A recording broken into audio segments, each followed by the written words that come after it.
Alright, hello everyone, EvilSlaw13 here. For those of you who are a fan of my Freakshow masks, I have made this special video for you guys filled with awesome content. This video will feature the documentary of the making of the 6th Freakshow, the meaning and symbolism of the mask, as well as a short film, and also I'll throw in some technical information about my short film. This video will be fairly long, so in the description I have made a chapter skip section so you can just click on that and skip to the section that you want to watch. So let's get started. And one thing, a lot of you are asking me if I will continue the Freakshow VI alternates. I will. I am continuing where I left off from the 13 alternates of Freakshow, using Freakshow VI as the new base instead of Freakshow V. I have planned the remaining design alternates through notes. All I have to do is bring them to life one by one. All I require from you guys is patience, because it is not easy making a full head silicone mask, as well as creating its own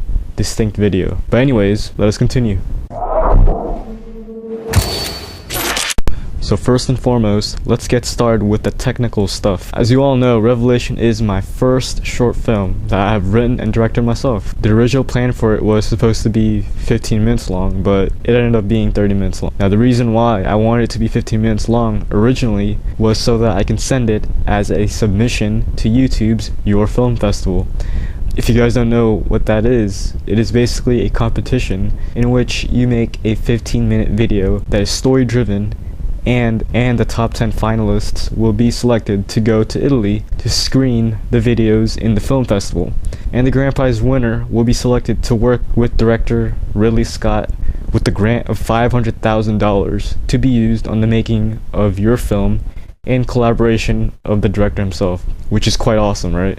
Editing the 30-minute short film itself was by far the most tedious video that I've ever edited. I'm not used to making videos that have a lot of cuts in it, and especially it being my first short film that ended up being 30 minutes long. I had about 6 different video layers. Cutting down my 30-minute short film to only 15 minutes was also stressful. I had to make hard decisions of which scenes and which shots to keep and delete. The good part about getting through all of that editing stuff for this short film is that I learned 2 new techniques when editing, which is quite exciting because these 2 new techniques can help me in future short films by saving a lot of time. The running of the final video took a total of 7 hours, ladies and gentlemen, 7 hours.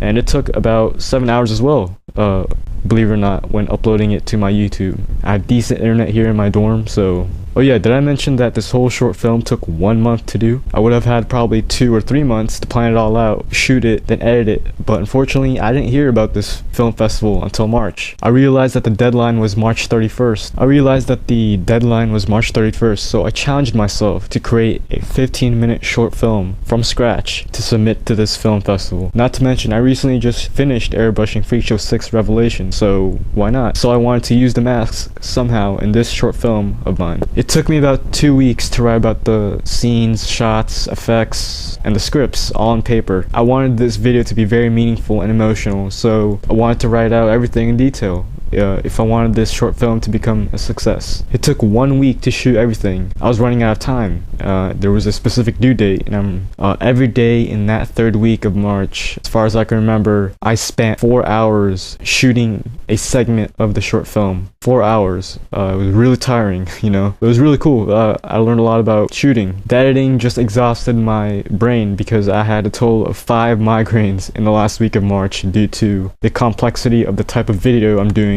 And also, I've never done anything like this before, so it was really challenging and fun at the same time. But hey, I'm proud of myself that I managed to successfully edit both 30-minute and 15-minute versions and submit the 15-minute version in March 30th, just in time. The genre for Revelation is psychological horror. I chose psychological horror because it fits the atmosphere that I want to project on this deep story that I've written. It's one of those genres where you can reach into a person's heart and touch it. You can also play with the viewer's brain due to the story's psychological conflict, which is perfect for the whole idea of seeing Freakshow in the mirrors. Overall, it is a genre in which you can tell a deep story through the eyes of one character, and at the same time add a horrific twist to it without having any cheesy, kill scenes. I'd always had this idea where my reflection is Freakshow, but I never execute the idea because I know that's one of those precious ideas to keep and lock away in your mind and let it grow until the day it is ready for it to be seen by the world. I didn't want to waste that brilliant idea for a video that is mediocre and stupid, and what do you know, that idea grew to be my first short film. It's quite amazing. You see what happens when you let ideas, no matter how old or new they are, grow in your head? When you do this, you tend to add it to your mental arsenal. The idea acts like a seed, and it grows over time to become something a lot better. A great example is the Freakshow mask in general. This Freakshow idea was something that I created mentally back in sophomore year of high school because my youthful rage against society, as well as my depression. Now look at what it has become. It grew because I kept it with me all these years. It became a persona, a symbol, and a character. A lot of you have also been asking the equipment that I use for the short film. The camera that I use is a Sony AV-CHD compact camera that features 1920 by 1080i HD shooting, which is pretty good. It has a 3.5-inch LCD touchscreen in which you can fully rotate. There it is. It has a manual adjustment knob right there, so if you hold that and rotate, you have options in which you can change the focus, the iris, exposure, white balance, and all that other good stuff. So it's pretty cool because it's an automatic and just a manual camera, and it's pretty small. It also features night vision and 64 gigabytes of internal memory. That is a lot. That is a lot.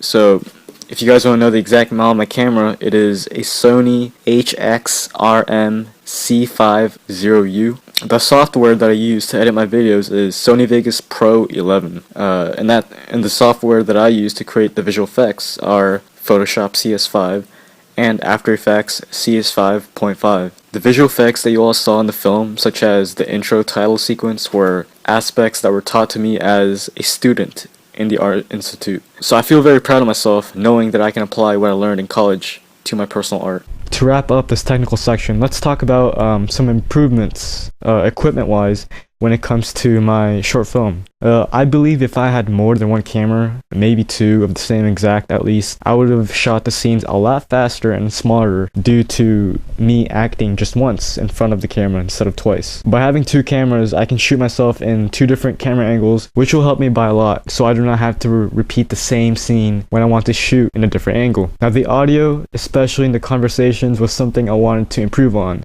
So I went out to Amazon a couple of weeks ago and bought a lavalier microphone in which I can easily hook up to my shirt, and thus the audio in future conversation scenes will be a lot clearer and louder. Aside from buying a second camera, I also desire a boomstick microphone. If you guys don't know what that is, look it up on Google. It's one of those microphones that are connected to a long pole.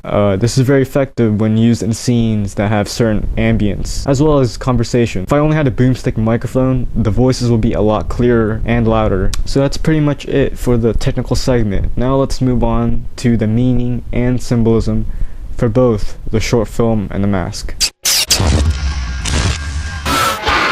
My first short film, Revelation, is not just a 30-minute video. It's based primarily on my own life. Everything in the video relates to something in the present, as well as showing who I am as a person behind the mask. I wanted my short film to be really deep and personal, so I decided to base it off my personal life and make myself the main character. I wanted to grab the audience and make them see who Evil 13 really is in real life, and at the same time, tell a unique psychological horror story. Identity plays a huge role in Revelation. I wanted to play with the thoughts of my viewers by revealing myself unmasked, therefore leading them to a mental question throughout the short film, which is, what is more surprising, seeing the new Freakshow VI or seeing Evil 13 unmasked? Quite ironic because the short film only reveals my face, a face in which I haven't fully revealed in YouTube until now, but the other faces of other characters are hidden. I did this so that the story is primarily focused on me in a personal first-person point of view, and thus giving the viewers a sense of claustrophobia due to the atmosphere and the absence of identity on other characters. Atmosphere also plays a role in the short film. I wanted to project a sense of seclusion and loneliness to the viewers. I'm alone in real life. I actually get anxiety when there's a lot of people in the same room. I'm also a person who enjoys being in a secluded area to an extent for the purpose of thinking and learning by myself in peace. Therefore, I wanted to capture that on camera. I did this by filming myself in confined, low-lit rooms to really capture the depressing mood. There are a couple main things that I highlight in the short film indirectly that truly defines me as a person in the real world. Those things are the importance of family, cherishing and learning from the past, and having faith. Family to me is really important because family is what makes you, you. It's your origin, you know? My grandparents once told my parents to trust no one other than your own family. That to me was fairly powerful, so I wanted to incorporate a sense of trust and importance in family in my short film. And I did that by giving my parents an important role in the ending. Going back to the past and cherishing the wonders of your beginnings has always been therapeutic to me because your younger self can tell you so much of yourself in the present. I enjoy asking my mom how I was as a child and what were the things that I accomplished then. I love learning about my past because it gives me knowledge of who I am as a person in life, you know? Faith was also subtly expressed in my short film. I'm religious. Praying has given me comfort in a lot of times in my life, good and bad. I believe having faith in something leads to positive thinking, which is crucial to the element of success. So I pretty much implemented faith in the end, where I'm about to face Freakshow and become one with them. Speaking of religion, I'm not someone who will shove it down your throat like others, so don't worry. I'm just a person who expresses religion in a very small, subtle way. So let's talk about the conflict. A lot of artists in the world, including myself, sometimes lack motivation and inspiration to keep moving forward in art. So I practically made that common artistic problem as the main conflict because I feel a lot of people will learn from this short film itself. So the message of the overall short film is to understand and become one with yourself. I find it quite disappointing that a lot of people in society are so afraid to confront themselves in front of the mirror. Most of them hide the things that make them imperfect and ignore them, instead of using those imperfections as their main source of motivation and inspiration in life. I believe if you live your life through shattered pieces, then you won't exactly live as a whole. But if you do not have the fear of knowing who you are as a person in this world, then that will truly get you to many places in life, and thus making you a whole person. In the ending, I made the life-changing decision of becoming one with Freakshow. Metaphorically, it represents acceptance, sacrifice to become stronger, and having no fear. The term revelation is a repeating symbol throughout the short film. It is practically something that the short film runs on. The fact that the short film reveals a lot of unsuspecting things, such as the new Freakshow VI full-head silicone mask, my identity as a person, my personal life, as well as becoming one with Freakshow in the end of the film, which is the climax. The word revelation plays a major role in my life at the moment. This is the time in my life in which I have to show the world what I'm made of if I want to become successful in life. To me, time is slowly revealing who I am supposed to be in life. All I have to do is keep going, and this goes for everyone who has a big dream. As a child growing up, I looked up to my father, who is a well-known doctor in my town back in the Philippines. I wanted to become a doctor just like him. Over time, I discovered an ability in which I can create things from my head. I stayed close to this ability for a while, and it has evolved with me as I aged. The more I continued with this ability to create, the more pathways it opened for me in life. Now in the year 2012, I am in an art college instead of becoming a doctor like my father. What I'm trying to say here, ladies and gentlemen, is that if I continued to follow my childhood dream of becoming a doctor like my father, then I would be in med school, right? But right now I'm not. I chose the path of art, and look at where it has gotten me. Time is slowly revealing what I'm going to be in life based on choices that I have made. It is like reading a book. Think of it like that. You don't know the ending to it until you keep reading. Then slowly, the ending will reveal itself to you. As you all can see and understand from my short film, Revelation can be interpreted in so many ways. I wrote and designed the short film so that many people can pick up a thing or two by just interpreting the smallest things. My first short film is a riddle that can be solved in so many ways. So now let's talk about the actual Freakshow VI mask. Alright, so this mask has changed throughout the many years. I wanted it to relate to the idea of revelation, so I made the mask more human-like in a sense. As you can see, the makeup is not as intense as the previous freak shows. It actually looks like the makeup is wearing off because the color is quite diluted. This metaphorically represents being human, slowly revealing what is underneath the makeup. Same concept with the ruined side. Compared to the previous freak shows, this one is not as gory and bloody as the others. It looks like as if the wounds are healing up into scars. This symbolically supports the idea of time in Revelation. Time doesn't just reveal one's being, but it also heals wounds. Now there's another thing that happens when time goes by, and that is the growth of one's wisdom. I wanted to imply wisdom on the mask somehow, so I decided to hair punch Freakshow VI with facial hair. That resembles a stereotypical old Asian man who is filled with wisdom and knowledge. I'm pretty sure you all know what I'm talking about, because I'm sure you all have seen this type of facial hair in movies and cartoons, you know, that depict a wise old man. Also, another reason why I want to do this style of facial hair is because I'm Asian myself. So I want to honor my heritage in some very subtle way. And that's Freakshow VI. It's really good. I like it. The best out of the Freak Show series so far. So that's pretty much it for the symbolism for both the short film and the mask. Hope you all enjoyed and learned something from all of that. Now next up is a full documentary styled section in which I show you all how Freak Show VI was made. Now Freak Show VI is a special mask because it is not a whole new design at all, believe it or not. It is actually based off the design of Freak Show V, but I pretty much revamped it so that it is a lot better. In short terms, I took the Freakshow V mask and made it skin tight so that it fits people with small heads better, such as me. Not only that, I amplified the aesthetics of Freakshow V and made it something a whole lot better by sculpting the new features with silicone and recasting it so that Freakshow VI has its own separate plaster mold. Now how the hell did I go about in doing all those modifications? Well, I'll show you guys right now. Alright, hello everyone. This clip that you guys are watching right now, this is the first day of me working on Freakshow VI Revelations. So as you guys can see, these are two foam full head armature heads from CFX, and this one is actually bigger than this one. So what I'm going to do right now is actually put the mask of the original Freakshow V on here, and what I'm going to do is that I'm going to do this is what I call the liposuction method. Alright guys, so here in this next clip, here as you can see, here's Freakshow V devoured from within. This is the original design, you know, Freakshow V. It is on the black armature head, so it's on the smaller armature head compared to the original armature that I sculpted the design on. So as you can see, imagine that the armature is me, my head. Now when I wear the mask, it's very loose fitting, you know.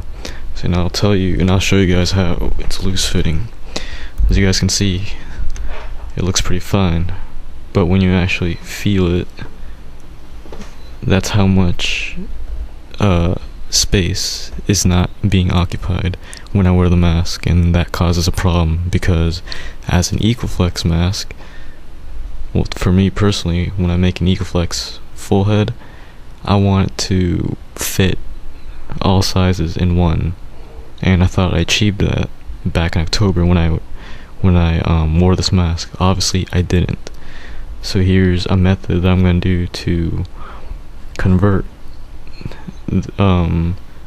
this particular copy or original copy of Freakshow V devoured from within. So I'm basically going to convert it so that it will tightly fit this armature head. So in short terms, I'm basically making it so that it will fit me perfectly, since I have a small head and a small neck. So as I said on the other clip, I was gonna make a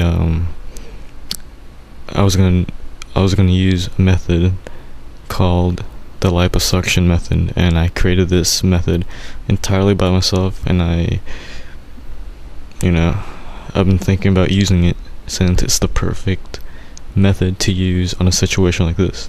So the liposuction method is basically cutting up different areas of the actual mask so that the push pins can impale the mask and the armature itself so that it will tightly fit it, So for example, if I take this push pin and push it against his throat right here, as you can see, it creates some sort of wrinkle, like a deformation, right?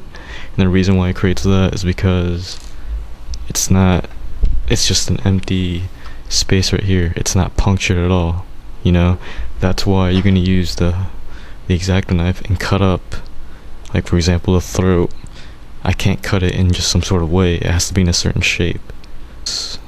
That's basically the whole idea and method of the liposuction. So I will do that real soon, and I'll show you guys the finished piece on what it will look like when all the empty spaces are skin tight on this armature. This is the method I was talking about earlier, and this is the liposuction method.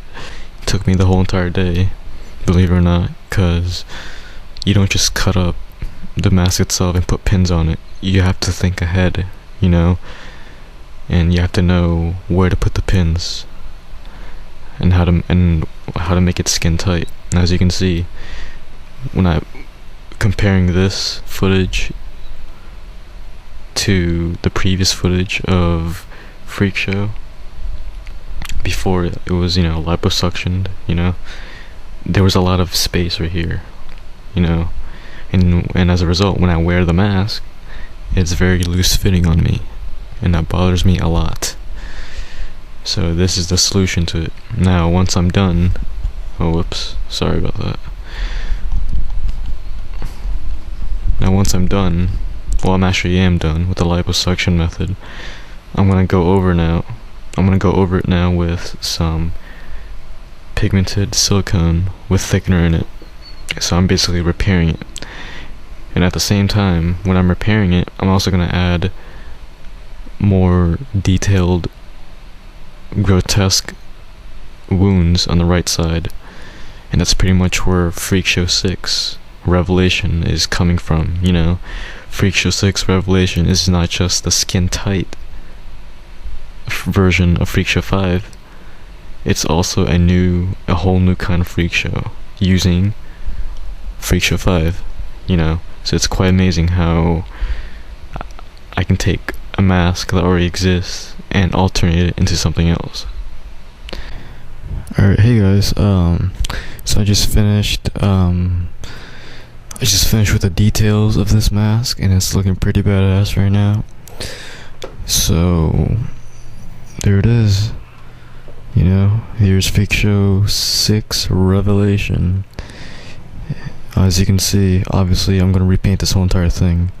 So what you guys are seeing here now is basically, like I said, the details, As you can see, I didn't really do anything to the teeth, I actually increased the upper lip, like the size of it, so that the lower lip is not sticking out that much, unlike Freakshow V.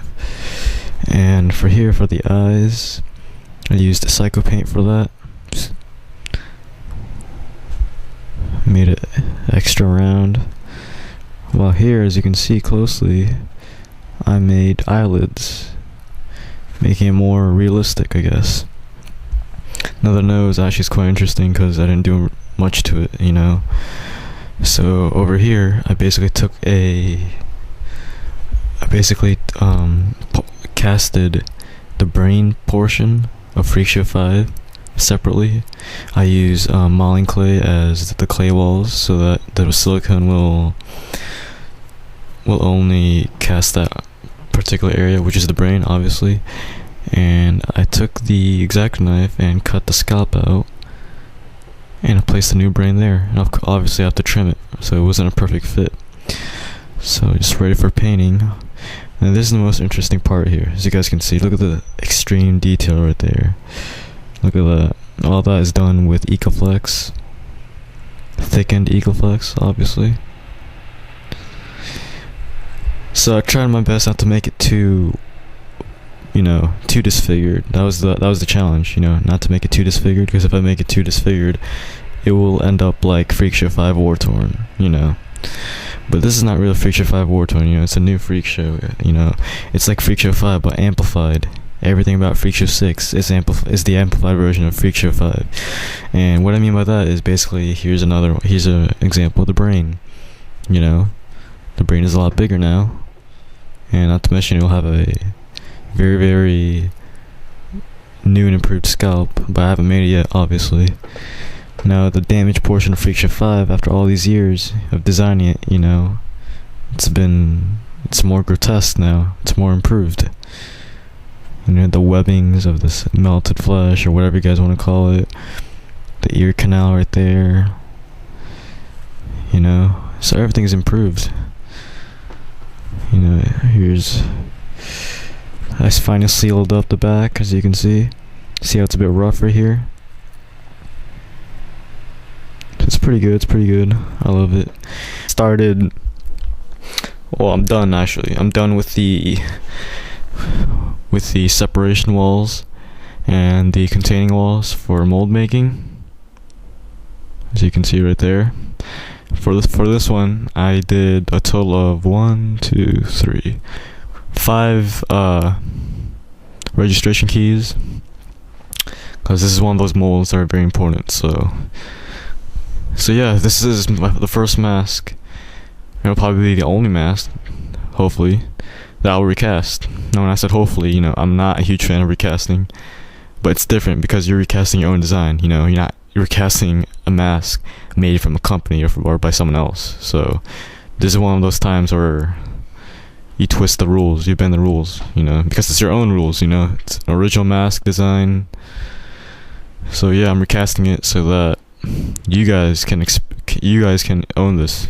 One of the alternates for Freakshow, because it's just that badass and epic. So now for this one, since it's silicone, it's not made of clay.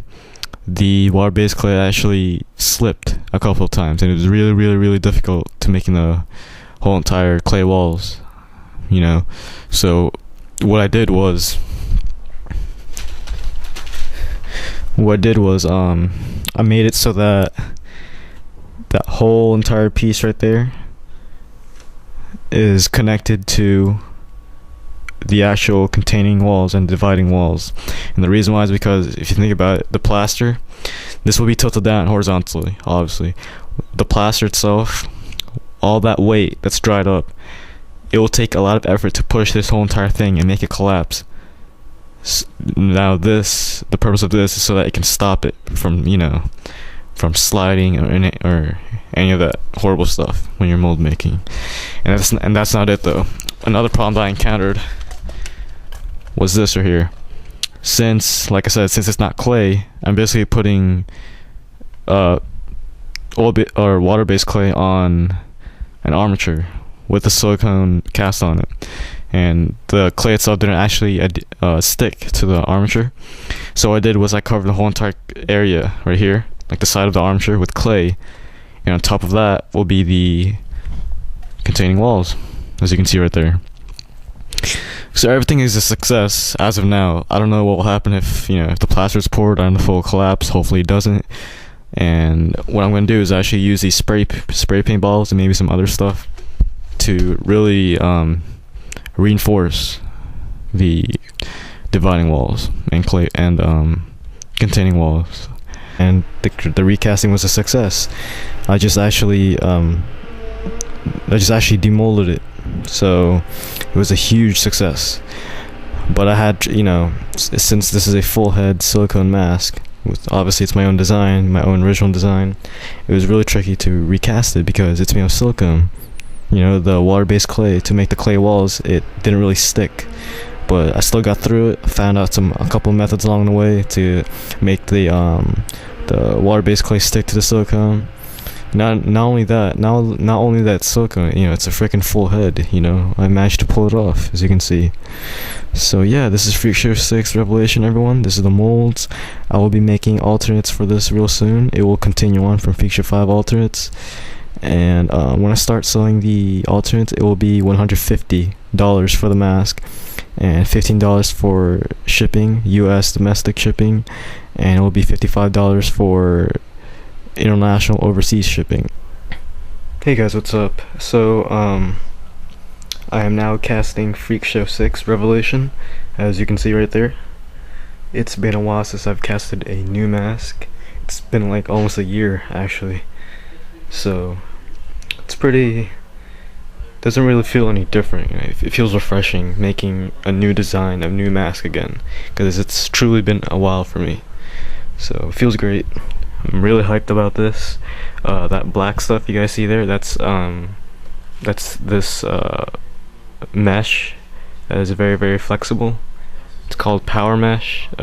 It's pretty much used by CFX and probably other mask making companies out there.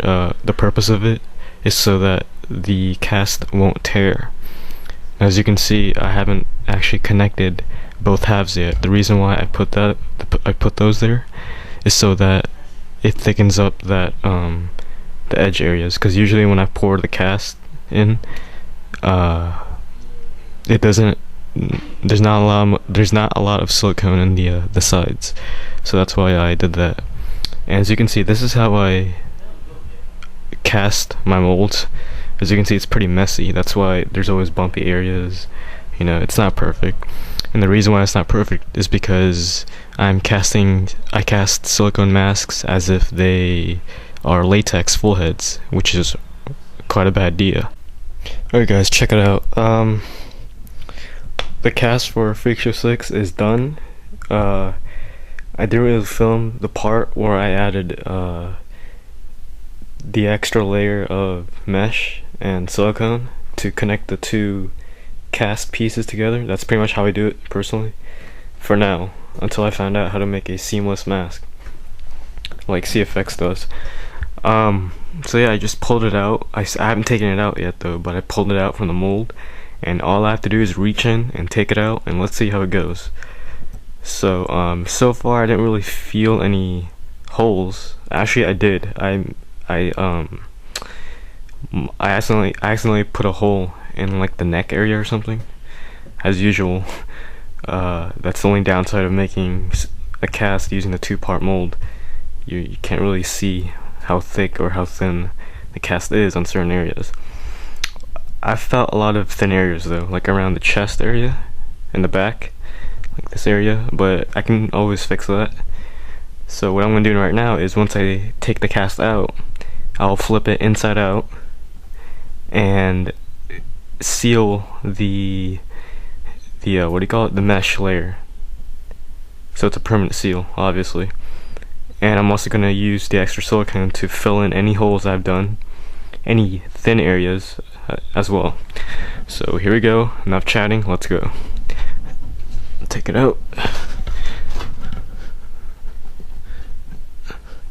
It's like one of those unboxing videos. Instead of a box, it's a cast or a mold.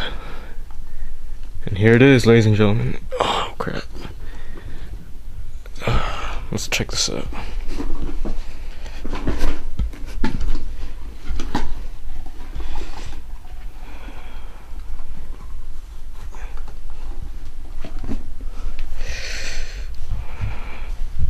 Wow, that didn't turn out bad. That's awesome. Check it out.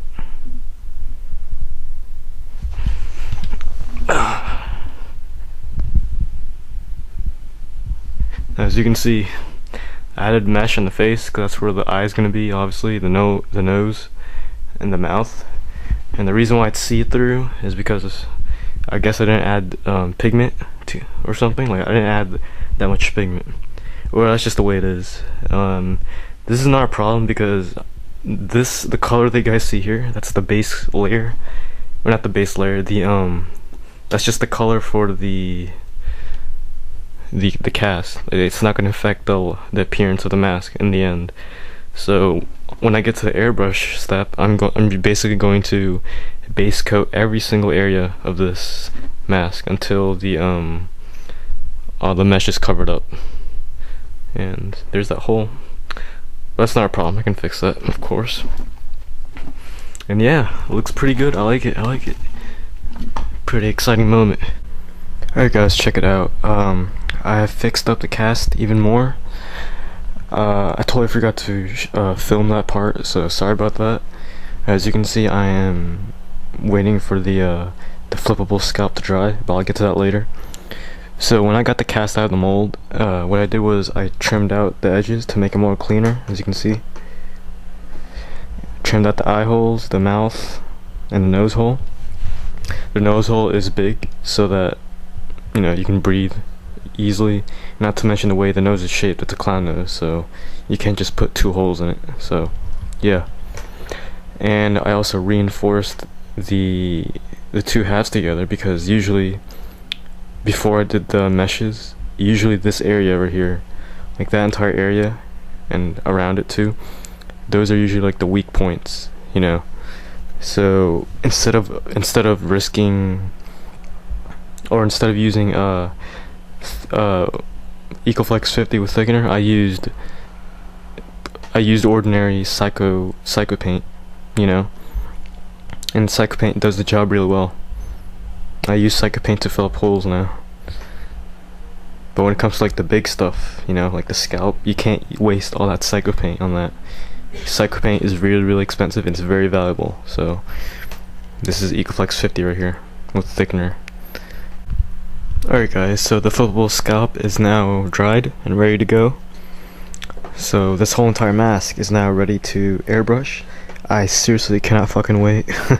But I can't do it right now because I have class in 5 hours, in 8 hours, like around 8 hours. A lot of you think that I have enough time. Well, even if I do have enough time to airbrush this, well, guess what? It's dark outside, and I don't like airbrushing outside because it screws up your vision for the color, Not to mention it's cold, so I'll do this when I'm free in the daytime. But yeah, check it out. It's ready to go. It's all dry. As you can see, it added that nifty plastic wrap texture, or whatever you want to call that. It's actually really cool. I mean, it makes it look like it's a very thin piece of flesh, and it has all these skin folds, so it actually looks pretty cool. Alright guys, so it's 8:48 p.m. I started airbrushing the base coat and the overlay layer for Freakshow VI Revelation around 4, so it took me a good 3 hours, but I had fun. It started becoming dark out, so I would love to airbrush this all day long. You guys have no idea, but unfortunately I need the daylight to see the details. So, and I can't just use a lamp, because the lamps, they deceive the color that you guys see when you're outside working in the dark. So I'd rather work with natural light, But yeah, the base coat layer is done. I pretty much airbrushed the hell out of this thing, especially in the sides, like this area all the way around, because that's where the black meshes keep popping up. And as you can see, you can't really tell no more that there was a black mesh there. So I did a pretty good job at that. And the overlay layer is basically the areas where it's like reddish. Those are areas that mark off where the dramatic wounds are, so it's all over this area, especially in this area. See that? So I'm not really in the detail yet. I'm just shading in like or highlighting the main areas using one. And this, ladies and gentlemen, all this was done in 2 colors. I did not use multiple colors, so pretty cool. Now the scalp, on the other hand, don't even get me started with the scalp. Look at that. It's like, not only it's shiny, but it has that plastic wrap wrinkles that accidentally formed, and it looks pretty good. It's like, looks like it's real or something. I'll zoom in. Check it out. Look at that. I like that. And that happened by accident. And the brain too. I didn't paint the skull, because that's going to be like a dullish yellow. And probably smear some blood on it, you know. The brain, I just did like a light spray. As you can see, I did not do a good job. But it's not like you can feel it, you know. So I can always go over that. So that's going to be cool. So yeah, this is Freakshow VI Revelation at its basic paint job form. It looks badass. Just admit, guys, this is badass, because I'm like nerding all over my pants right now. This is really good. I like it. I'm officially finished with Freakshow VI. I just have to add the hair and the broken stitches on the mouth, and that will serve as a good part for the symbolism. But I won't be explaining that here. So as you can see, everything's done. I added the traditional makeup for Freakshow, the triangle and the blue mouth face paint. As you can see in this one, if you compare it to the other Freakshows, this one is much more subtle. You know, it's much more faded. And like I said, that will serve a purpose for the symbolism. But I think it's pretty cool. Like, it's very, if you guys look at it in real life at a distance, you will not think that he is wearing makeup, but as you get closer, you'll start to see the triangle, which is pretty cool. It has a nice visual effect on it. And it took me like an hour or two to paint the teeth, because it's actually very tricky, you know? I forgot how tricky it was until I started painting it. It's basically the way it's made and sculpted. Like, it's not 3D, like it's just a flat, because remember, this is Freakshow V technically. And Freakshow V was made, what, 2009, 2010, I can't remember. So, you know, it was kind of hard to paint that. But it looks alright. I don't know about you guys. I did an okay job. It's just that I wish I could make it better. And I will make it better in the future. I'll come up with a way to make some sort of, I don't know, better teeth and apply that in to existing masks. And I'll probably even make a tutorial for that, so keep that in mind, because I will probably do it. As you can see here, I also added the makeup and the blue mouth paint on the ruined side, subtly, just like the makeup here. And as you can see, it kind of blends with the wound, you know. Because if I colored this whole entire wound white, like, it's not gonna look good, you know. I also want them to see the, whatever you call this, the burnt side, the ruined side, without the makeup. So look at that.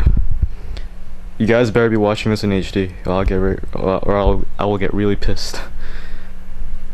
You guys should totally watch this in HD. This is really good. So that's that.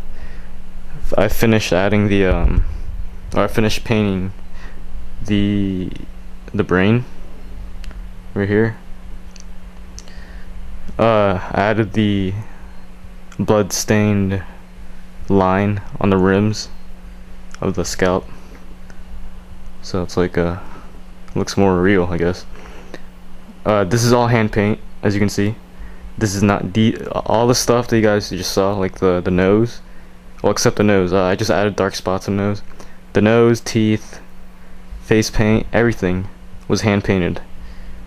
Even this, and it was, I don't know if I would achieve the same effect if I airbrushed it, but I think I would stick to airbrushing when doing, you know, brains and stuff like that. But the skull looks pretty good. It was white before, now I finger painted it and smeared it with blood, so it's not plain white. So it's pretty good. I like it. I'm really satisfied with it. Added my name right there. I don't know if you guys can see it.